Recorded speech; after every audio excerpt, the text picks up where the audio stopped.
L'actualité, c'est avec toi, cher Tidjane Diao, les députés convoqués à l'Assemblée nationale pour la session ordinaire du vote du budget. Et beaucoup d'observateurs, Nata, craignent un blocage du budget avec la nouvelle configuration de l'hémicycle où les forces en présence se sont considérablement équilibrées.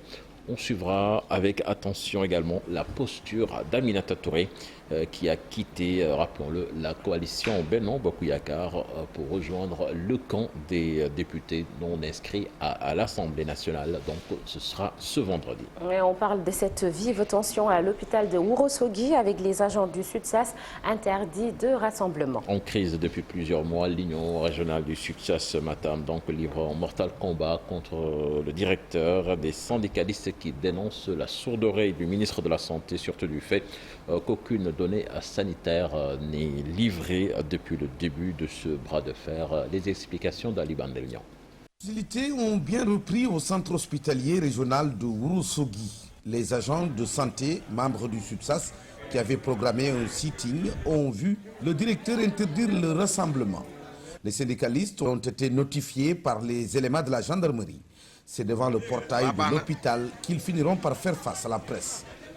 À notre plus grande surprise, nous avons été accueillis par la gendarmerie au sein de l'hôpital de Ourossogui, soit disant que nous n'avons pas le droit d'exercer notre activité syndicale à l'intérieur de l'hôpital.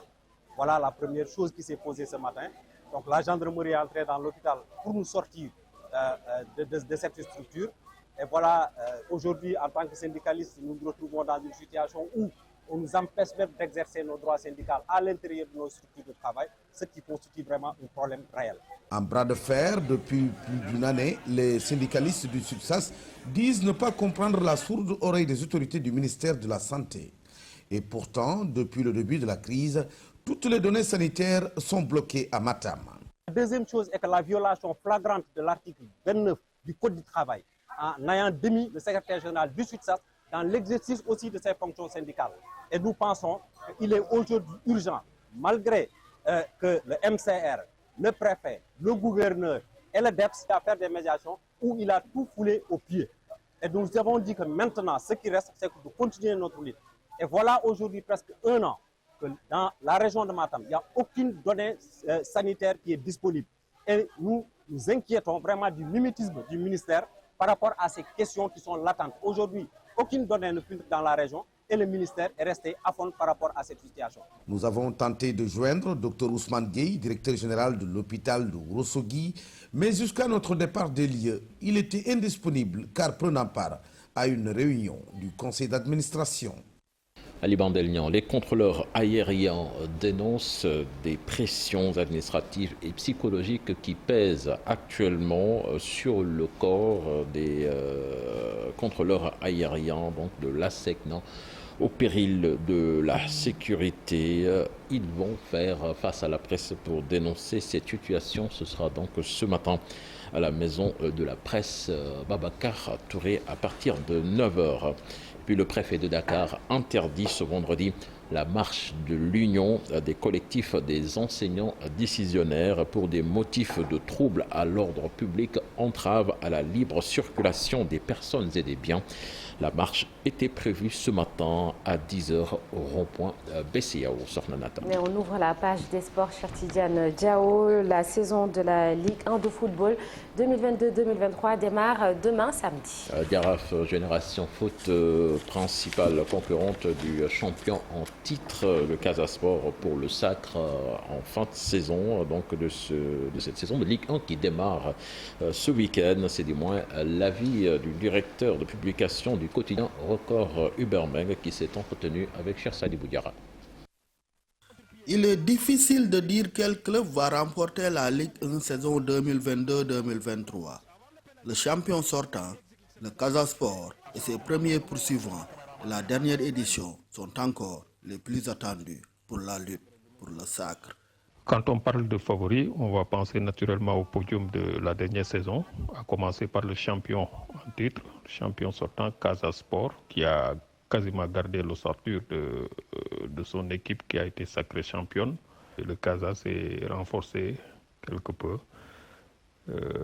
avec avec le recrutement de certains joueurs comme le défenseur malien.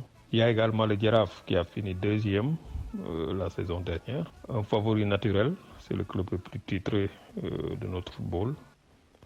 Et il y a également Génération Foot. Dans ce championnat, marqué par un sensible nivellement de valeur, il y a d'autres clubs qui prétendent aussi au titre. Il y a Teungueth FC qui s'est refait après une saison, disons, assez décevante. Il y a beaucoup de nouveaux joueurs, Guédiawaye FC et l'AS Pikine, les deux clubs de la banlieue qui ont fait bonne figure la saison dernière. On peut les considérer comme les outsiders de ce championnat. On peut ajouter l'AS Douane Diambar également. Ce sont des équipes qui sont de vrais compétiteurs et qui ont déjà gagné le titre de champion. Pour cette présente saison, la Ligue 1 est délestée du dernier meilleur joueur et des 3 premiers au classement des buteurs. Toutefois, nombreux sont les joueurs à suivre. Il y a certains parmi eux qui sont attendus pour la confirmation parce qu'ils sont quelque peu révélés l'année dernière. On peut citer Malé Diagne, le jeune attaquant international local et U23 de Diambar, qui est un sacré buteur. Il y a aussi El Hadj Omar Fall de Teungueth FC, un attaquant racé, le milieu de terrain de Génération Foot Lamine Camara. Moussa Ndiaye du Giraffe aussi, des joueurs comme Aimé Tendeng. Il y a aussi Abdou Seydi. La première journée de la Ligue 1 débute ce samedi avec 3 rencontres, dont Teungueth FC AS Douane. Elle se poursuit ce dimanche avec 4 matchs, parmi eux le choc AS Pikine, Génération Foot, à partir de 17h. C'est le programme au complet de cette première journée avec ce samedi donc les rencontres entre Dakar Sacré-Cœur et Diambar. Ce sera à partir de 17h. Teungueth FC qui va jouer contre l'AS Douane, le Giraffe de Dakar qui va recevoir la Sonacos de Diourbel, Stade de Mbour, Guédiawaye Football Club, AS Pikine Génération Foot. Ce sera le dimanche, Casa Sport, Seneps Excellence, et puis à Saint-Louis, la Linguère va recevoir l'US Gorée Sorlenata. Merci cher Tidiane Diao. L'actualité nationale revient tout à l'heure et ce sera en Wolof sous forme de brève. Ce 14 octobre 2022, on se souvient de Joseph Koto, l'ancien joueur de la Jeanne d'Arc de Dakar, de l'équipe nationale de football du Sénégal, mais également entraîneur pendant quelques mois de l'équipe A. Il est décédé l'année dernière et on en parle tout à l'heure. La météo, ce sera l'affaire de Oumé Samb, je vous le disais tout à l'heure. Elle va certainement nous parler de cette pluie soudaine. Et puis la grosse polémique qui ne concerne pas seulement le Sénégal, mais d'autres pays ici en Afrique, la délivrance des visas par l'ambassade de France. Marcel Farba Marouni consacre sa rubrique Un jour, une actu. Et pour l'endroit à découvrir ce vendredi, nous irons à Saint-Louis avec Ousseynou Diop. Mais en attendant, l'actualité hors du Sénégal avec Ibou Diouf.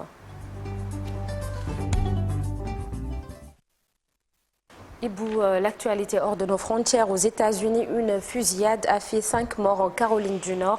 Le tireur a été arrêté. Exactement, Sornanata, c'est donc la scène s'est passée juste tard dans la nuit d'hier à Raleigh, c'est dans le sud-est des États-Unis. Après avoir donc tué 5 personnes, dont un policier qui n'était pas en service, sont annoncés les autorités de cette ville. Le tireur a également blessé plusieurs personnes, dont une grièvement, parmi lesquelles un policier d'une brigade canine.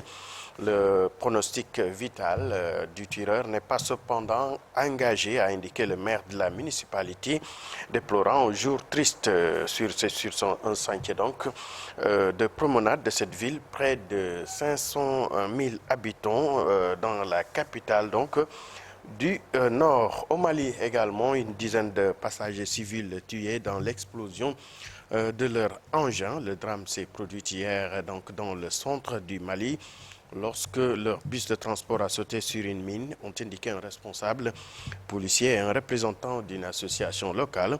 La déflagration qui a eu lieu dans les localités de Bandiagara et de Gundaga, dans le secteur de Mopti, selon une source sécuritaire, a également blessé des dizaines d'autres passagers selon la police locale. La Corée du Nord a tiré un nouveau missile de croisière après le vol d'avion près de la frontière. L'armée nord-coréenne a tiré donc un missile de croisière non identifié en direction de la mer, a rapporté ce matin l'agence Yonhap citant l'armée sud-coréenne. L'information a été donc diffusée 2 heures après une autre information selon laquelle une dizaine d'avions de combat nord-coréens ont survolé hier jeudi une zone proche de la frontière avec la Corée du Sud. En cas de frappe nucléaire de Moscou, les Occidentaux anéantiront l'armée russe. Lors d'une réunion des ministres de la Défense de l'OTAN à Bruxelles, hier jeudi, 15 pays menés par l'Allemagne ont donc proposé de renforcer la défense anti-aérienne de l'Ukraine face à la Russie. L'Union européenne et l'Alliance atlantique s'inquiètent ainsi au sud de la rhétorique nucléaire du Kremlin. Selon Joseph Borrell, toute attaque nucléaire contre l'Ukraine entraînera une réponse, pas une réponse nucléaire, mais une réponse militaire si puissante que l'armée russe sera anéantie. En Irak, l'Irak se dote également d'un président et d'un premier ministre après un an d'impasse. Le Parlement a élu hier le cours d'Abdel-Latif Rachid, le président de la République, première étape pour extirper le pays d'une grave crise politique, encore illustrée par des tirs de roquettes juste avant le vote. Dans la foulée, donc, le nouveau président a chargé Mohamed Chia al-Soudani, un ancien ministre 2 fois député, de former un gouvernement pour sortir le pays donc de l'impasse politique. Depuis le législatif d'octobre dernier, le pays traverse une grave crise politique qui s'est transformée en août un affrontement ayant fait au moins 30 morts. Et pour finir, Sornanata, Aboubacar Soumaoro, le migrant ivoirien devenu député italien. Après la victoire de l'extrême droite aux législatives en Italie, le nouveau Parlement siégeait pour la première fois hier jeudi. Bottant en caoutchouc par-dessus de son costume, le premier député noir de l'histoire de l'Italie, Aboubacar Soumaoro représente l'Alliance Vert-Gauche. Il est né en Côte d'Ivoire il y a 23 ans. S'il portait des bottes, c'est en hommage aux travailleurs agricoles étrangers qui, comme lui, sont exploités depuis leur arrivée dans la grande botte italienne Sornanata. Merci beaucoup Ibou Diouf. L'actualité internationale revient tout à l'heure et nous serons également avec toi Ibou dans la seconde partie de l'émission pour le Focus Culture consacré à la Galerie nationale qui rouvre ses portes aux artistes après la pandémie de Covid-19 et toujours dans la seconde partie, Souleymane Niang sera là pour la chronique du jour, chronique consacrée au rapport sur les concertations liées à la cherté de la vie et nous recevrons aux alentours de 8h50 Rose Gaïna. Elle est la vice-présidente de la LISCA, la Ligue sénégalaise de lutte contre le cancer. Tout de suite, la revue des journaux et c'est avec El Hadj Malick.